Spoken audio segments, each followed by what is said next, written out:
Very good morning, dear students. Today we are going to discuss a topic: accounting adjustment of accounting treatment of goodwill. So this is very important topic. Your last video was deceased partner share of profit. That was very important topic for you. And your chapter is going on deceased partner, death of the partner. So that is similarly different to the retiring partners to deceased partners. Today I am going to talk about the accounting treatment of goodwill. Students, if I'm talking about the case of retirement, in case of retirement and in case of death, क्या कोई changes होगा, क्या कोई major changes होगी, changing होगी या फिर ऐसे ही जो चीजें चल जाएंगी। सो रिटायरमेंट के केस में गुडविल का क्या ट्रीटमेंट होता था और गेनिंग के केस में क्या बदलेगा और अगर नहीं बदलेगा तो क्या ट्रीटमेंट होगा। In case of retirement, when there are partners available, suppose that there are three partners, partners A, partners B and C, their profit sharing ratio may be 3:2:1, so 3/6, 2/6 and 1/6 that are given in the question. Here case is retirement and case of gaining. In case of retirement, suppose that partner name A are going to retirement from the firm, then total amount of goodwill is given, total goodwill is given. तो आप करते क्या थे, जो goodwill given होती थी उसी का उसका शेयर 3/6 शेयर, सपोज दैट ए है तो आप 3/6 कर लेते थे। एंट्री की अगर मैं बात करूं तो एंट्री ये कोई गुडविल का टॉपिक बेटा नया नहीं है, दैट ये गुडविल का जो ट्रीटमेंट है ये पिछले वीडियो से चला आ रहा है। So what entry will be pass there in case of retirement. Sir हम पास करते थे gaining partners capital account debit, gaining partners capital account debit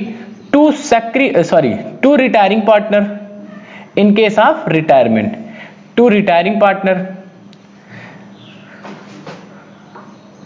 to retiring partner capital account. In case of death या diseased partner, suppose that अब की बार एक का retirement नहीं हो रहा बल्कि एक की डेथ हो जा रही है, तो जब एक की डेथ हो जाएगी तो सेम एंट्री पास होगी, gaining partners capital account debit, gaining partners capital account debit to deceased partner. What will you use? Deceased partners capital account.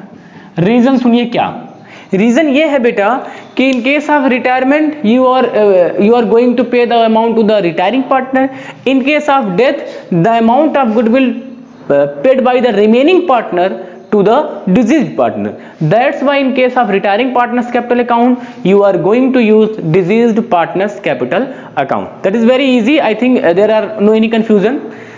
Students, some students के माइंड में ये होगा कि सर क्या यहाँ पे टाइम पीरियड ध्यान रखना है। What about time period? In case of death of a partner, partner's death are going on in the working of the period. Suppose that कि आपने अप्रैल से सेशन स्टार्ट किया तो 3 महीने 4 महीने बाद पार्टनर की डेथ हो जाती है। तो अगर पार्टनर की डेथ हो गई तो जिस समय उसकी डेथ हुई है, सपोज दैट वो 3 महीने 4 महीने है, तो पिछले वीडियोस में आपने देखा कि डिजीज्ड पार्टनर के प्रॉफिट के लिए हमें वो टाइम भी कंसीडर करना पड़ता था कि how many time he are working in a firm, that may be 3 month तो 3/12, दैट मे बी 4 मंथ तो 4/12। तो वहां पे आप करते थे। यहां पे प्रॉब्लम क्या है कि क्या सर गुडविल के भी केस में हम जो है टाइमिंग को ध्यान रखेंगे। बेटा एक स्टेटमेंट बोलूंगा कि गुडविल के केस में टाइमिंग को ध्यान नहीं रखना है। रीजन क्या है, चूंकि जो गुडविल आप देने जा रहे हैं उसको that was the reputation of the firm and that reputation is established by the all the partner, doesn't matter who are remaining and who are deceased partner. तो जब सभी लोगों ने उसको मिलकर बनाया है तो goodwill is eligible to take to the deceased partner. अभी अगर पार्टनर की डेथ हो गई है तो पार्टनर के डेथ हो जाने की कंडीशन में ऐसा नहीं कि जिस दिन उसकी डेथ हुई उस दिन फर्म की रेपुटेशन डाउन हो गई, ठीक है। So you need not to use time period divided by 12, only share only proportion of the deceased partner आप डायरेक्टली करेंगे जैसे रिटायरमेंट में होता था, same it will be use in the deceased partners capital account या death of the partner, ठीक है students. कभी कभी क्वेश्चन में थोड़ा सा वेरिएशन देता है, ऐसे गुडविल देगा तो आप आसानी से कर लेंगे, gaining partners capital account debit to deceased partner. आज जो क्वेश्चन मैं बात करने जा रहा हूं, जो डिस्कस करने जा रहा हूं, वो थोड़ा सा हट करके है, ठीक है। इसमें तो कोई दिक्कत है नहीं, इसको आप नोट कर लिए होंगे या जानते भी होंगे। नेक्स्ट क्वेश्चन की अगर मैं बात करूं तो आप अपना बुक ओपन कर लीजिए। क्वेश्चन आपका है 64। Now you can see this question in your screen. Ram, Ghanshyam and Vrinda वो partners in a firm, their profit sharing ratio is 4:3:1। How many partner are there? There are 3 partner, Ram, Ghanshyam and Vrinda, and their profit sharing ratio were 4:3:1. How can you write 4/8, 3/8 and 1/8? ठीक है. Ghanshyam died on 1st February 2015. Ghanshyam की जो death हो रही है वो 1 फरवरी 2015 को हो रही है. And after that they are decided to change the profit between Ram and Vrinda, that will be equally. So new profit ratio के बारे में भी आपको पता चल गया कि राम और वृंदा के बारे में जो न्यू रेशियो होगा वो क्या होगा, 1:1, मतलब 1/2 and 1/2. Okay students, and after that the information regarding adjustment. First information, his share of goodwill be calculated on the basis of half of the profit credited to his account during the previous 4 completed year. तो ये statement ध्यान रखेंगे, पिछले 4 सालों में उसके account में profit के तौर पे जितना कैलकुलेट किया गया है, जितना उसको दिया गया है, half of that profit which are credited in his account in last 4 year, that will be considered as a goodwill for the year, and he is eligible to take that amount of goodwill. And the profit of the years 2010 and 11 से given है आपके question में. You can see 2010, 11 and 12 and 13 and 13 and 14. For the 10 and 11 it was 1,20,000, and after that it was 80,000, and next 40,000, and last was 80,000. So there are 4 years profit are given. And the next is his share of profit in the year of his death will be calculated on the basis of 4-year average profit. पिछले 4 सालों के average profit को base मान करके, sorry पिछले 2 साल के average profit को बेस मान करके आप निकालेंगे क्या, profit for the deceased partners. Okay students, I think you can understand. Here you have to pass journal entry and to the deceased partner for the purpose of goodwill and for the purpose of profit and loss account. Okay students, so first information regarding goodwill. So for the goodwill, how will you calculate goodwill? Here information, according to information, goodwill is half of the profit.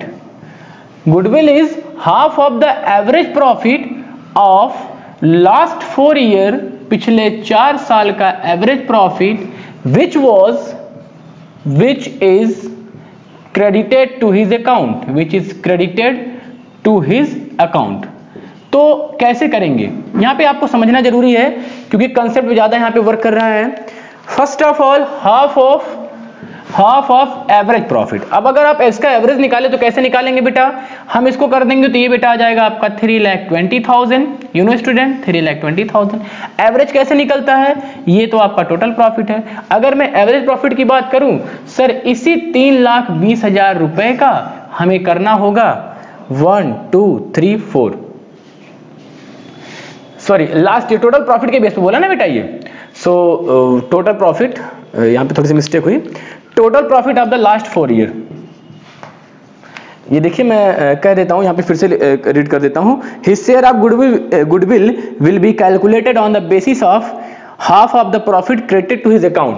तो पिछले 4 सालों में उसके account में जितना credit किया गया है, तो पिछले 4 सालों में आप कह सकते हैं कि सर इसमें भी उसको 3/8 मिला होगा, इसी की तो बात हो रही है. इसमें भी 3/8 मिला होगा, इसमें भी 3/8 मिला होगा और इसमें भी 3/8 मिला होगा, मतलब टोटल प्रॉफिट का 3/8. ठीक है, और उसके प्रॉफिट के रूप में उसके अकाउंट में पिछले 4 सालों में जितना क्रेडिट हुआ है उसी क्रेडिट का हाफ आपको प्रॉफिट गुडविल देना है. ठीक है, तो कर लिया, यह आपका हो जाएगा 1/2 into 1,20,000. इसको आप कर दीजिएगा, यह आपका आ जाएगा 60,000. ठीक है, 60,000 will be paid by the gaining partners to the deceased partners. 60,000 is the amount of goodwill. Now you have to calculate gaining ratio, because for the payment of goodwill you have to need gaining ratio. Who are gaining more, they have to pay amount of goodwill more. So use the formula of gaining ratio. I think maximum students have a understanding about the gaining ratio. They have a they are know about gaining ratio. Formula of gaining ratio, new minus old. So for the Ram and for the Vrinda, new is given in a question. After the deceased partner, they are decided to change 1:1. So 1/2 minus 4/8, old 1/2 minus 1/8. That is a very easy LCM. Take easy LCM. 8 to 4 ja 8, 4 minus 4 equal to 0. 0/8. तो 0/8 मतलब no sacrifice, no gain. ठीक है. In case of Vrinda, there are 8. 2 4 ja 4 minus 1 equal to 3/8. ये क्या हो गया? Gain. अब student आप ध्यान से देख सकते हो कि the share of Ghanshyam who are deceased partner, the share of Ghanshyam which are left by Ghanshyam is directly taken over by the total share taken over by the Vrinda. That's why the amount of goodwill and as well as the adjustment that will be paid by the Vrinda to the deceased partner means Ghanshyam. So 3/8 पूरा इन्होंने ही किया है, अब आप इसका 3/8 मत करने लगेगा. चूंकि पूरा गेन वृंदा ने किया है तो ये वृंदा की जिम्मेदारी है कि पूरा 60,000 का पेमेंट वो घनश्याम को करे. Entry will B Vrinda's capital account debit, Vrinda's capital account debit to Ghanshyam capital, to Ghanshyam's capital account. Okay, directly you will pay 60,000 in favor of Ghanshyam. I think it was very easy. So because total gain by Vrinda, so Vrinda's capital account debit to Ghanshyam's capital. Very easy calculation. You can note down. Now next I am talking about the profit. So next about the profit. How will you calculate the profit to the deceased partner? Actually, student, for the purpose of profit, it will be average profit. According to question, I am not talking about this, that information is given in a question. You can see average profit of last 2 year, पिछले 2 सालों का average profit. So average profit of last 2 year is based on 13-14 and 12-13. So 8-4 1,20,000 ऐसे तो निकालते हैं average profit divided by 12, number of profit into number of year. So आ जाएगा आपका कितना 60,000. तो इस साल का भी प्रॉफिट कितना मान लिया गया 60,000. Now deceased partner means Ghanshyam's share of profit, Ghanshyam's share of profit. Ghanshyam का प्रॉफिट कितना होना चाहिए आपके हिसाब से, आप बताओ. Ghanshyam's share of profit equal to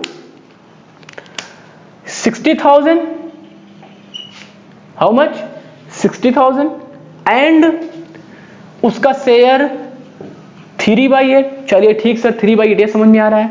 चूंकि पार्टनर पूरे फर्म में पूरे साल भर वर्किंग नहीं था, he is working till the 1st Feb 2015. That's why you have to calculate the period in which you are working या he is working. So 1st Feb it was start from 1st April 2014 and 1st April 2014 till 1st Feb 2015 it will be 10 month. So 10 month means time period 10 divided by 12. ठीक है, calculate it will be 18,750. Now again I am asking about profit 18,750. How it will be past entry, how it will be paid. Then you will tell sir profit and loss suspense account debit to deceased partner, profit and loss suspense account debit to Ghanshyam's capital. Students it will be, ये होता लेकिन अभी ये नहीं होगा. Reason क्या है कि मैंने बताया लास्ट वीडियो अगर नहीं देखी आप तो उसको जाके फिर से देखिए. In the last video we are discussing if there are old ratio is given and deceased partner share profit is given but there are new ratio is not given. If the new ratio is not given then after deceased partner after death of the partner left ratio remaining ratio will be new ratio and that ratio will be gaining ratio. In case of when there is new ratio is not given, that case new ratio and gaining ratio will be same. And when new ratio and gaining ratio will be same, in that case you are using profit and loss suspense account debit to deceased partner for the purpose of profit. ठीक है, but here are some changes. Here your new ratio is 1:1 but your gaining is only gained by the Vrinda. When that case is available, then the gaining partner's capital account debit to deceased partner, it will be in this case, ठीक है। So now again for the purpose of profit that will be same as a goodwill. So आप entry pass कर देंगे Vrinda's capital account debit, Vrinda's capital account debit, capital account debit 18750 to which capital, Ghanshyam capital, to Ghanshyam's capital account 18750, ठीक है। I think there are no any doubt to the students, that was it was very easy topic, इतना तो tough नहीं है, हाँ? थोड़ा सा profit given था एंड थोड़ा सा डिफरेंट वेज पे क्वेश्चन था, एग्जाम में आया हुआ क्वेश्चन है, हाँ? और कोई प्रॉब्लम हो तो फिर आप कमेंट सेक्शन में कमेंट करिए। That is enough for today. Thank you student, thank you very much.